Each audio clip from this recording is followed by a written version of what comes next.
In today's video, I'm going to teach you how to navigate the process of creating and managing a purchase order with ease. Whether you're new to this or just need a refresher, we'll walk through each step together, making sure everything is clear and straightforward. So let's get started. First, you'll want to access the section where new purchase orders can be created. Begin by navigating to the New tab in your toolkit. Once you're there, select Purchase Order from the available options. This is your starting point for initiating a formal purchase process.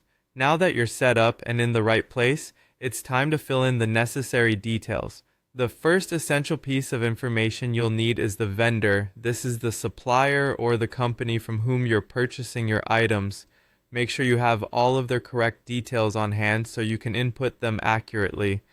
Then proceed to list out the items you wish to order. Be detailed in specifying the quantity, description, and pricing of each item, as this clarity will ensure that both you and the vendor are on the same page.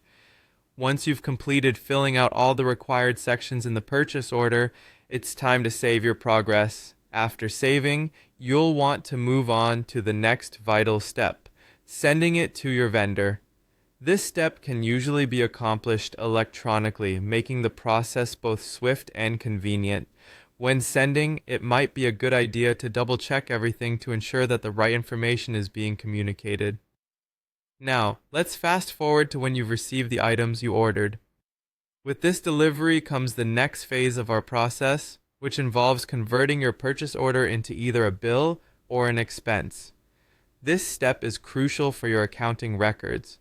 In doing so, you'll need to reflect on what makes the most sense for your business's financial tracking. If it's a bill you choose to create, it represents a liability that you'll pay at a later date. On the other hand, marking it as an expense will directly affect your books by accounting for the transaction immediately. Ensuring you choose the correct option will keep your records accurate and up to date. Throughout this entire process, make sure to keep any relevant documents or correspondence on file for future reference, as these can prove invaluable for audits or any discrepancies that may arise later. By following these steps, you'll find that managing purchase orders can be a simple and seamless process.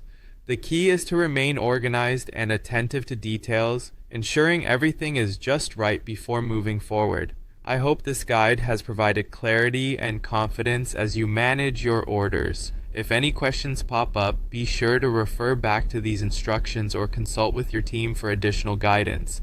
Thank you for joining me, and best of luck with your purchase orders.